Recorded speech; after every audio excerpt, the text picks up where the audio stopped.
नगर परिषद कांटी के साहित्य भवन में बुद्ध पूर्णिमा के अवसर पर महामानव गौतम बुद्ध की जयंती बड़ी धूमधाम से मनाई गई। सभी साहित्य से जुड़े लोगों ने सर्वप्रथम चित्र पर पुष्प अर्पित कर कार्यक्रम का शुभारंभ किया। मुख्य अतिथि परिषद के अध्यक्ष चंद्रभूषण सिंह चंद्र ने कहा कि बुद्ध की शिक्षा को ग्रहण करके ही लोग अपने जीवन को आगे बढ़ा सकते हैं, इसलिए भगवान के पंचशील एवं अंगोष्ठी मार्ग को अपनाकर जीवन को सफल बनाने का काम करें। इस मौके पर कई वक्ताओं ने अपनी अपनी बातों को रखा। इस मौके पर कुमार राकेश स्वराज, लाल ठाकुर, दिलजीत गुप्ता, बसंत कुमार, मनोज मिश्र सहित दर्जनों लोग उपस्थित थे। आज बुद्ध पूर्णिमा है और भगवान बुद्ध के साथ एक सुखद संयोग यह है कि जिस दिन उनने जन्म ग्रहण किया था उसी दिन उनका महापरिनिर्वाण भी हुआ था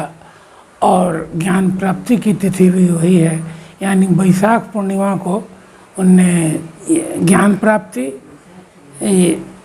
महापरिनिर्वाण और जन्म ग्रहण किया था। यह एक सुखद संयोग उनके साथ है। वो अपने देश में ही नहीं, विदेश क्या पूरे विश्व में पूजे जाते हैं। पूरे विश्व में उनके सिद्धांतों की चर्चा होती है।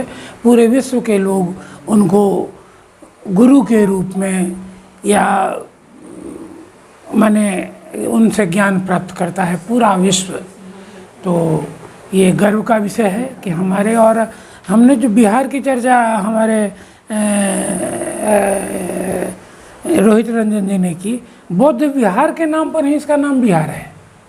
बौद्ध विहार उन्हीं माने वहाँ जहाँ अथी होता था उस बौद्ध विहार के नाम पर ही इस प्रांत का नाम बिहार पड़ा।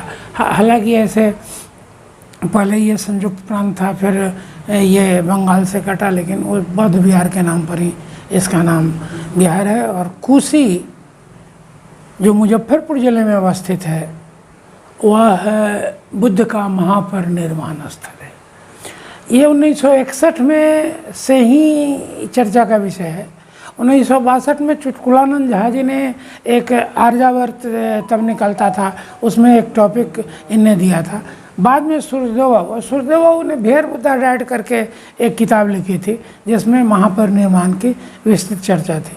बातें आगे बढ़ी, आगे बढ़ते बढ़ते 2 बार उस जगह की खुदाई की गई और खुदाई के बाद कुछ पुरातात्विक सामग्रियाँ, एंटीकोटाज और ये ऐसी कुछ चीज़ें मिली जो इस बात को दर्शाती है और इस बात को कि वो जगह ऐतिहासिक जगह है और भगवान बुद्ध से जुड़ी हुई जगह है। जन्म को लेकर के भी कोई असमंजस नहीं दिखती है, न ज्ञान को लेकर के, लेकिन परिनिर्वाण को लेकर के सब असमंजस दिखती है। परिनिर्वाण को लेकर हीरानंद शास्त्री जो अज्ञेय के पिता थे, अज्ञेय बहुत बड़े साहित्यकार, अज्ञेय उनके पिता थे हीरानंद शास्त्री जी।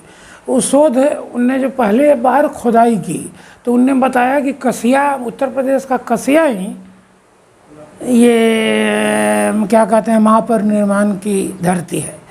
लेकिन दोबारा जब उनने नाप तोल किया, तो उनने कहा कि दूरी के दृष्टि से कसिया वह जगह नहीं जहाँ भगवान बुद्ध ने कासाय वस्त्र धारण किया था।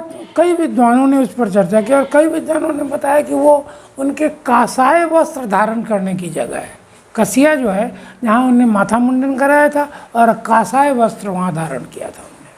सर, आपने भी इसको लेकर के संघर्ष किया, कई पुस्तक में उल्लेख किया गया है, आपने भी प्रकाशित किया था। किस तथ्य के आधार पर सर ये दावा किया जाता है? इतिहासकारों और पुरातत्ववेताओं के आलेखों का संग्रह है हमारी पुस्तक। उसमें मेरा भी एक लेख है। इतिहासकार और पुरातत्ववेता, मैंने पुरातत्वविद ने बताया कि वो कसिया नहीं है। उसमें एक तो जिनको कहते हैं हिमांशु जी शोध संस्थान के शोध संस्थान के सबसे बड़े ऑफिसर थे और वो अपने आप में एक संस्था थे। उन्होंने कहा था कि अगर कुशी, ये कांटी में अवस्थित कुशी वह जगह नहीं है तो फिर वैशाली भी कोई दूसरी जगह है या वैशाली नहीं है, समझे ना। और उन्होंने दावे के साथ कहा था, वो अपने में एक संस्था थे। तो इस तरह से कोसी महापरिनिर्वाण स्थल है। हाँ, सरकारी मान्यता इसमें ये सूर्यदेव बाबू ने प्रारंभिक किया था। उनकी एक किताब आई थी जो विजय सुमन ने लेके रख लिया, लेकिन इसमें सहयोग जनार्दन प्रसाद सिग्रीवाल,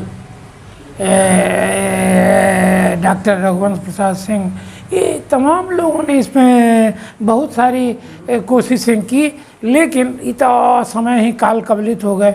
और मुझे उस शोध संस्थान को लेके जब कमिश्नर आए थे तो ये राकेश जी ने उनके साथ मेरी तस्वीर भी ली थी।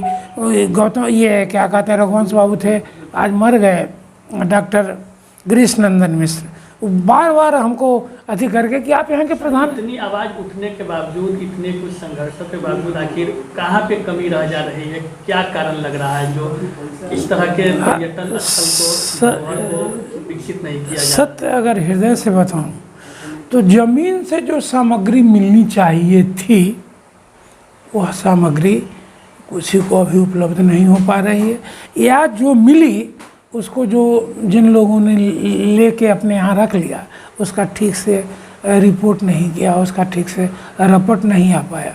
यह एक हमको हमारे समझ से बहुत बड़ा कारण लगता है कि जिसके कारण दो तीन चीज़ें होती हैं ये ऐतिहासिक जगह। एक तो जगह, दूरी, दिशा, लेकिन यह भी महत्वपूर्ण है कि वह ज़मीन की खुदाई के बाद वहाँ कुछ पुरातात्विक सामग्रियाँ जो मिली उसका रपट नहीं आया, और ऐसी कुछ संतोषजनक चीज़ भी नहीं मिली जिसको हम लोग घेर के रखते और जाने नहीं देते, ऐसा कह के। और दबाएं बेल आइकन हमारे वीडियो सबसे पहले देखने के लिए।